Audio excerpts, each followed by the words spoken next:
नमस्कार साथियों। टीटी को लेकर एक बहुत बड़ी खबर सामने आई है। साथियों, यह टीटी को लेकर जो खबर है वह हमारे उन शिक्षक साथियों के लिए बहुत राहत देने वाली है जो टीटी को लेकर बहुत चिंतित थे, बहुत दिनों से चिंतित थे। इसके लेकर हमारे बहुत से शिक्षक साथी, बहुत से संगठन, कुछ अपने स्तर पर और कुछ संयुक्त मोर्चा बनाकर उस स्तर पर संगठन से जो मांग बहुत दिनों से रख रहे थे, हमारी वो मांग पूरी होने जा रही है। जी हाँ, हमारी मध्य प्रदेश की मोहन यादव सरकार शिक्षकों के लिए सुप्रीम कोर्ट में रिव्यू पिटीशन दायर करने जा रही है। जी हाँ, यह बात हमारे सारे शिक्षा जगत के लिए बहुत ही राहत देने वाली है और यह हमारी बहुत दिनों से मांग भी थी। हमारे प्रदेश के माननीय शिक्षा मंत्री उदय प्रताप सिंह जी ने बालाघाट में आयोजित एक कार्यक्रम में रिव्यू पिटीशन दायर करने की बात कही और इस खबर को हमारे एक अखबार ने बहुत प्रमुखता से छापते हुए उसमें लिखा है कि आदरणीय शिक्षा मंत्री जी ने यह बात भी कही है कि शिक्षकों के हित में वो सारे कदम हमारी सरकार उठाएगी और रिव्यू पिटीशन सुप्रीम कोर्ट में दायर करेगी। साथियों, अगर रिव्यू पिटीशन सुप्रीम कोर्ट में दायर हो जाती है तो ये हमारे लिए बहुत ही राहत भरी बात होगी। साथियों, अब हम बात करें कि यह रिव्यू पिटीशन, कुछ लोगों का कहना है कि रिव्यू पिटीशन क्या है। अगर रिव्यू पिटीशन दायर हो जाती है तो यह खबर तो राहत देने वाली है ही, लेकिन क्या रिव्यू पिटीशन दायर करने से ही हमारी समस्या सॉल्व हो जाएगी? क्या केवल यही हमारी समस्या थी? ऐसा नहीं है साथियों। रिव्यू पिटीशन दायर करने से हमको कुछ राहत तो मिल सकती है, लेकिन इससे हमें पूरी राहत नहीं मिलेगी। आओ हम जानते हैं कि रिव्यू पिटीशन क्या है और इससे दायर करने से हमको क्या फ़ायदे होंगे और क्या हमें नुकसान उठाने पड़ सकते हैं। आइए साथी, हम हर विषय पर 1 to 1 चर्चा करते हैं। सबसे पहले हम बात करें रिव्यू पिटीशन। रिव्यू पिटीशन क्या है? साथियों, रिव्यू पिटीशन में किसी के भी द्वारा जो रिव्यू पिटीशन दायर की जाती है उसमें माननीय कोर्ट से यह याचिका लगाई जाती है कि कोर्ट के द्वारा जो सुनवाई हुई है या जो फैसला आया है उसमें हो सकता है किसी प्रकार की कोई कमी रह गई हो, किसी चीज़ पे विचार ना किया गया हो, या फैसले में देने में या जो फैसला आया है उसकी व्याख्या करने में किसी भी प्रकार की कोई कमी रह गई हो या गलत व्याख्या हो गई हो, तो उसके लिए उस पर पुनर्विचार किया जाए। इस याचिका को, रिव्यू पिटीशन को, पुनर्विचार याचिका भी कहा जाता है।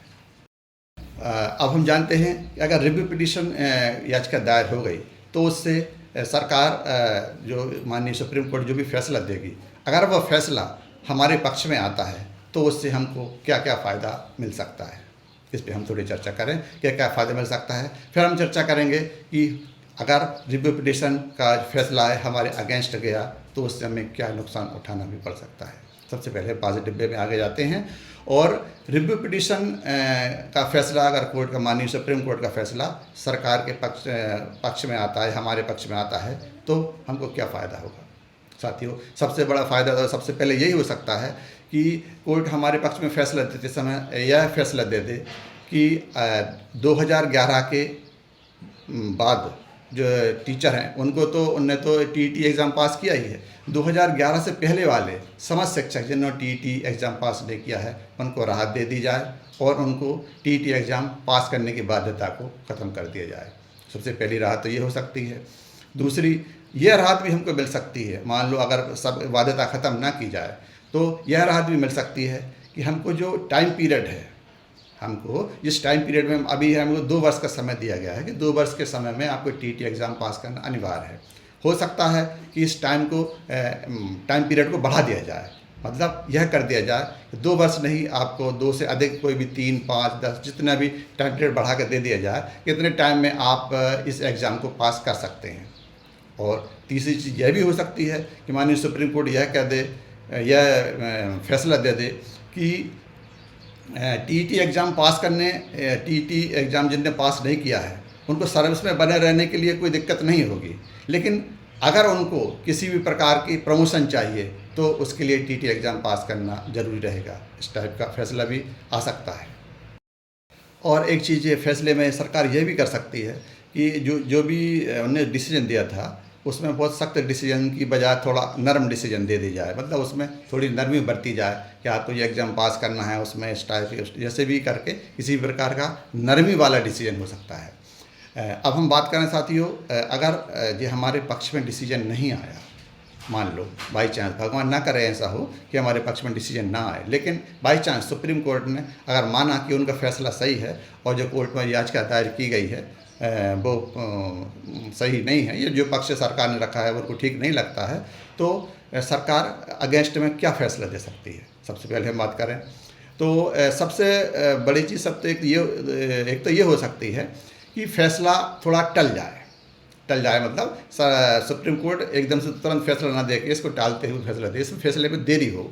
अगर फैसले में देरी होती है तो शिक्षकों के लिए चिंता की लकीरें तो बनी ही रहेंगी, क्योंकि उनको टेंशन तो बना ही रहेगा कि हमारा जो भी सुप्रीम कोर्ट बाद में फैसला देगा तो क्या होगा, इसलिए शिक्षकों का इससे टेंशन बढ़ सकता है। एक चीज़ ये हो सकती है। दूसरी, जब तक माननीय सुप्रीम कोर्ट का डिसीजन नहीं होता है तो हो सकता है कि भविष्य में होने वाली जो भर्तियां हैं, जो वैकेंसी निकल रही हैं, उन पर भी इसका असर पड़ेगा, तो वो भर्तियां भी टल सकती हैं। मतलब भर्तियां जो होना है शिक्षा जगत में या अन्य किसी उसमें, तो ये शिक्षा जगत की भर्तियों पर ज़्यादा बात आएगी, तो वो भर्तियां टल सकती हैं।